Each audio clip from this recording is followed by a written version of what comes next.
साथियों, नाम कुछ भी रख लो, उससे कोई फ़र्क नहीं पड़ता। जब तक नाम अनुरूप काम नहीं हो तब तक नाम की सार्थकता नहीं होती।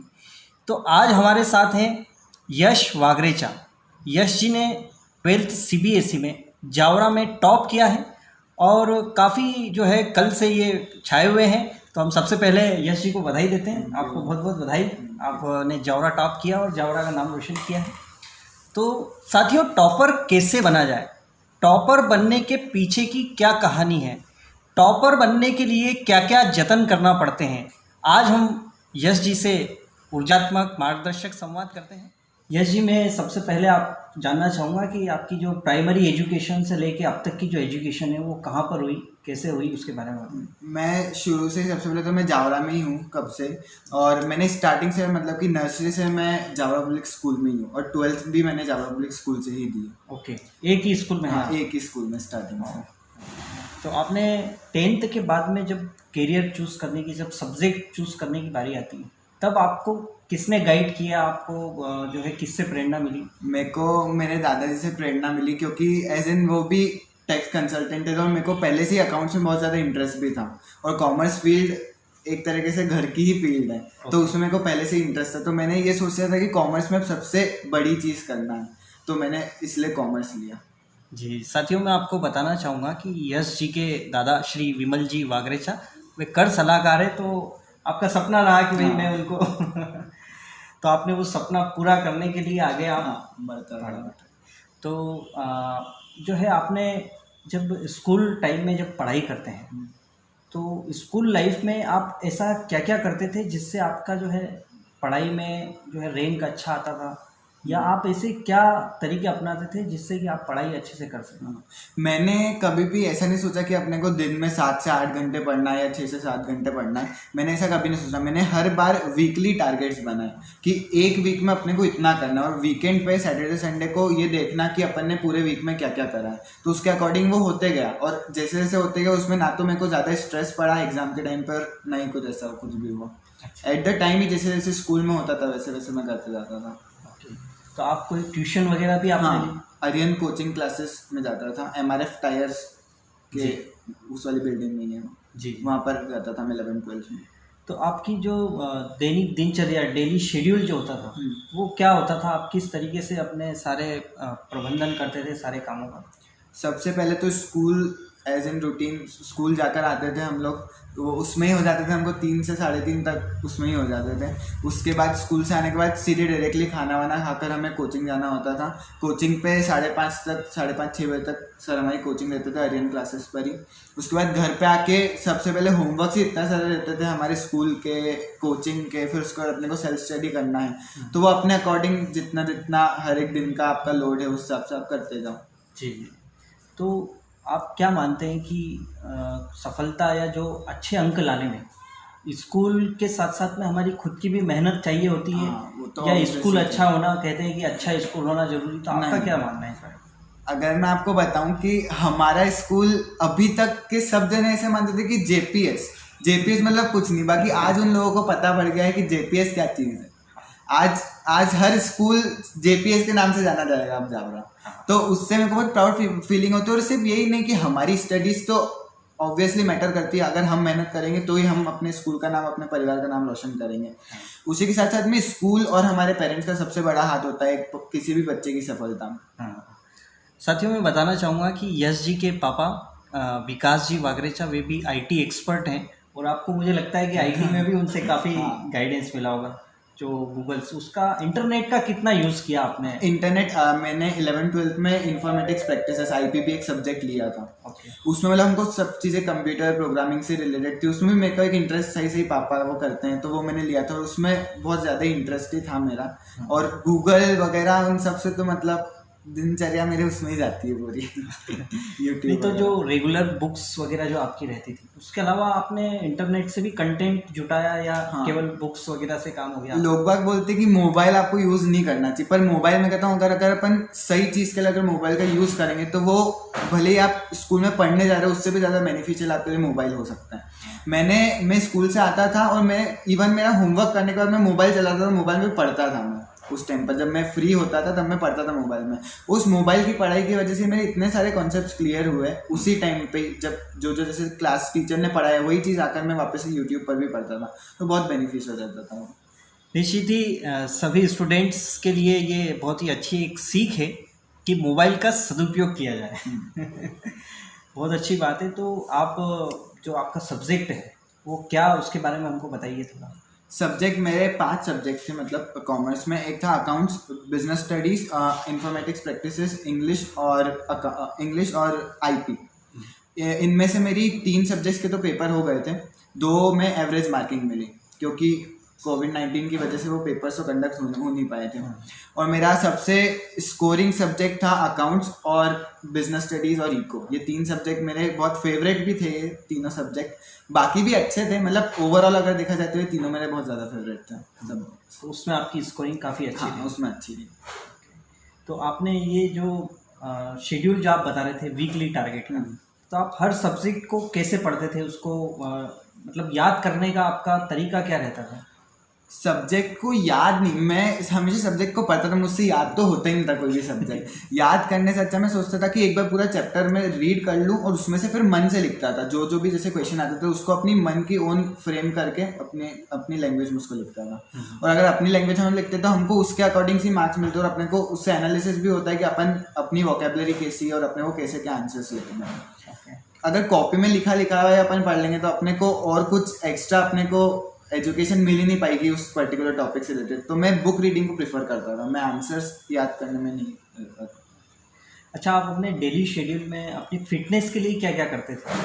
फिटनेस के लिए जैसे सुबह उठते थे हम लोग, बैडमिंटन खेलते थे मैं और मेरी बहन। उसके बाद शाम को हम लोग वॉक करते थे सब कॉलोनी वाले। बाकी फिर दिन में तो कोचिंग वगैरह में टाइमिंग हो जाता था। तो और बाकी फूड डाइट में भी आपको बहुत ध्यान रखना पड़ता स्टूडेंट लाइफ में। हाँ, तो आप कहाँ तक मानते हैं कि जो है? नहीं, ऐसा कुछ नहीं है, अपने को भरपूर खाना चाहिए। मेरे दादा हमेशा कहते हैं कि अगर अपन अच्छा खाएंगे तो ही अपन अच्छा कुछ भी कर पाएंगे अपने जीवन में। यानी फास्ट फूड वगैरह से बच के। हाँ, और अच्छा मतलब एज इन आप एक वीक में एक बार अगर फास्ट फूड खा रहे हो तो वो ओके, अगर आप रोज रोज खा रहे हो तो वो बिल्कुल भी सही नहीं। यश जी, आपकी हॉबीज़ क्या क्या है? हॉबीज़ मेरी सबसे मतलब मैं बेस्ट हॉबी कहूँगा मेरी वो है सिंगिंग। मैंने अपना एक यूट्यूब पर चैनल भी चला रखा है, इससे ही मैंने मेरा अब तक 50 सॉन्ग्स डाल रखे हैं उस पर। हाँ, वो सिंगिंग मेरी एक हॉबी है, उसी के साथ मैं ड्राइंग भी करता हूँ और ये दोनों मतलब मेरी हॉबीज़ हैं, मतलब बेस्ट। तो यानी आप टॉपर के साथ साथ में एक सिंगर भी हैं। हाँ। तो हमें कुछ सुनाइए फिर इस जो है छोटा सा कुछ आपका जो अच्छा, किस तरह के आप सॉन्ग्स ज़्यादा गाते हैं? मैं जैन भजन्स भी गाता हूँ और मैं बॉलीवुड सॉन्ग्स भी गाता हूँ। तो हमें तो बॉलीवुड सॉन्ग्स नहीं आते, फिर एक भजन भी सुन लेंगे। बहुत आई गई यादें मगर इस बार तुम ही आना, इरादे फिर से जाने के नहीं लाना, तुम ही आना। क्या बात है, बिल्कुल बहुत ही फेमस सॉन्ग है और आपका आवाज़ भी जो है सेम जैसे ही है। और भजन भी गाते हैं आप? हाँ, भजन भी गाता हूँ, जैन भजन। हाँ, जैन भजन। अभी तो माहौल भी जो है धार्मिक चल रहा है, तो सुनाइए जैन भजन। तन्मय होकर मन को धोकर जप लो श्री नवकार, नमो अरिहंताणम, नमो श्री सिद्धाणम। सब दुख हरिता मंगल करता महामंत्र नवकार, नमो अरिहंताणम, नमो श्री सिद्धाणम। क्या बात है, ये आप तो जो है क्वालिटीज़ का खजाना है यश जी। तो यश जी, आगे क्या आपका, अभी 12th आपका टॉप हो गया, अब आप किस तरफ बढ़ रहे हैं? आपका आगे टारगेट क्या है? अब मुझे सीए प्लान करा है, मैंने सीए करना है। अभी मैंने सीए फाउंडेशन की ऑनलाइन कोचिंग भी चालू कर दी है। अच्छा, तो सीए बनना है फाइनली डिसाइड। तो आपको घर में मम्मी पापा, तो आप उनके बारे में बताइए, उनसे आपको क्या गाइडेंस मिलता था? दादा दादी? मम्मी पापा दादा और दादी से मुझे इतना गाइडेंस मिलता था कि आप अगर मैं मम्मी तो मेरी ऐसी थी, मतलब मम्मी हमेशा मुझसे स्टिक थ्रू ही रहती थी कि विक्की देखो करना है, मतलब वो करना ही करना है, मतलब करना है, मतलब करना। वो उनकी वजह से आज जो मैंने अचीव कर पाया उनकी वजह से ही करा। बाकी दादा दादी पापा इन सब का मोटिवेशन रहता था उनकी वजह से। वो मतलब कभी भी मुझे पढ़ाई से डिस्ट्रैक्ट नहीं करते, बाकी मुझे और बोलते कि तू पढ़ाई करते को जितना पढ़ना है तो उतना पढ़। उसकी वजह से मेरे को बहुत मोटिवेशन। फैमिली सपोर्ट तो चाहिए ही चाहिए। तो आइए हम जो है आपकी यश जी की मम्मी से भी हम कुछ मार्गदर्शन लेते हैं, कुछ बातचीत कोई करते हैं। प्रॉब्लम नहीं है। और मैं सबको यही कहना चाहूँगी कि बस आप तो अपने बच्चे को स्टार्टिंग में जैसा स्कूल के अंदर बच्चे को पढ़ाया जाता है, घर पे आकर के बस आप उसको उतना रिवाइज करवा दीजिए, अदरवाइज़ कोई ज़रूरत नहीं। बच्चा अपने आप फिर बाकी फॉलो करता रहेगा और आगे बढ़ जाएगा। ये अच्छा है, सभी बच्चे इसे अपने माता पिता की बात माने। हाँ, ये भी एक बात है, ये बहुत बात सिंसियर मानना, है। हाँ, बिल्कुल सही बात। सिंसियरिटी, बहुत सिंसियर है। सिंसियरिटी। और ड्राइंग, सिंगिंग, हर चीज़ के अंदर अगर इसको कोई चीज़ मैंने सिखाई है, इसको जैसे हमने ड्राइंग सिखाई, इसके दादा को म्यूज़िक का बहुत शौक है, दादा ने म्यूज़िक सिखाया, इसने हर चीज़ को बहुत अच्छे से कैप्चर करता है। इसकी ग्रास्पिंग पावर भी बहुत अच्छी है। तो ये बच्चे में भी होना चाहिए थोड़ा बहुत, ये सब इसके अंदर क्वालिटीज़ है और इसने उसको वापस से बढ़ाया है, तो फिर आज ये बहुत आगे निकल रहा है। तो सही बात है। यानी मैनेजमेंट भी बहुत, हाँ। लाइफ मैनेजमेंट जिसको बोल सकते हैं, मैनेजमेंट तो होना चाहिए लाइफ के लिए। सक्सेस में होने में या टॉपर्स होने में मैनेजमेंट का काफ़ी बिल्कुल होता है। बिल्कुल। तो बहुत अच्छी बात है और इसी तरह से आप इनको गाइड करते रहेंगे। तो यश जी, जो ऐसे बच्चे, ऐसे स्टूडेंट्स जो टॉपर बनना चाहते हैं, उनके लिए आपका क्या मैसेज है?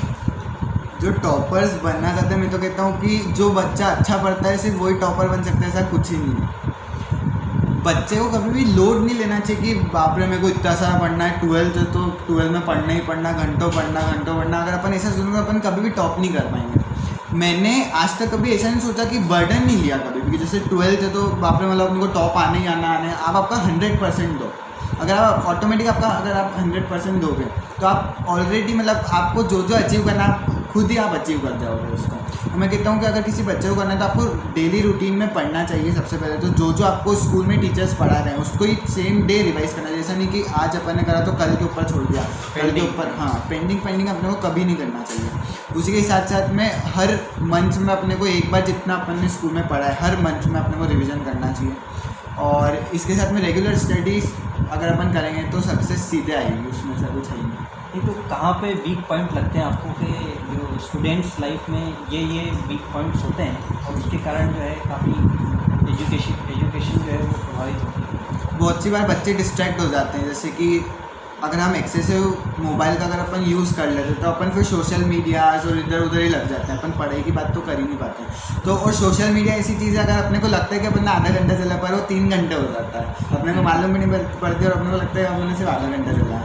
अगर उस मोबाइल का यूज़ अगर अपन अच्छे एडवांटेजियस चीज़ों के लिए अगर अपन करेंगे तो वो अपने को अच्छी चीज़ें ही देगा। और अगर अपन उसको बेकार फालतू की चीज़ों के लिए करेंगे तो वो कोई भी बेनिफिशियल होगा नहीं। इसी के साथ साथ में आपको अपनी प्रायोरिटी सबसे ऊपर रखनी है। ऐसा नहीं कि अपने दोस्त के ऊपर चल गया, कि अपने दोस्त सबसे बड़ा मोटिवेशन होता है अपने को पढ़ने के लिए। पर ऐसा नहीं कि अगर अपना दोस्त बोल रहा है कि आज घूमने चल, और अगर आपको पढ़ना है तो ऐसा नहीं कि आप चलो यार घूमने चलते हैं, कल करेंगे। ऐसे कल करे होते वो एग्ज़ाम की डेट्स आ जाती है और बच्चे फिर बोलते हैं कि हमने स्कोर नहीं करा।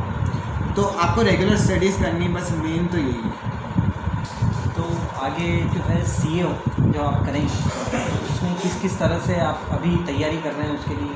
अभी मैंने CA फाउंडेशन जो कि फर्स्ट लेवल होता है CA में, उसकी ऑनलाइन कोचिंग्स ली है, पुणे की है वो कोचिंग्स, अभी वो चल रही है। बहुत अच्छी बात है। और कोई मैसेज आपका जो आप देना चाहें, कोई आपके मन की बात जो आप कहना चाहते हैं? मैसेज तो मैं बस ये देना चाहूँगा सभी स्टूडेंट्स को कि अगर अपने पेरेंट्स का नाम अगर रोशन करना है तो आप उनको ऐसी चीज़ करके दिखाइए कि आपको अपने बर्थडे वाले दिन से ज़्यादा फ़ोन आपके रिजल्ट वाले दिन पे आए कि आपने बहुत अच्छा करा, बहुत अच्छा। और ऐसा आपके साथ हुआ? हाँ, मेरे साथ कल ऐसे ही हुआ था। तो फिर से आपको बहुत बहुत बधाई और आगे आप अपना टारगेट पूरा करें, अपने परिवार का और जावरा का और हमारे पूरे मध्य प्रदेश का नाम रोशन करें, ये हम प्रार्थना करते हैं। बहुत बहुत धन्यवाद आपको।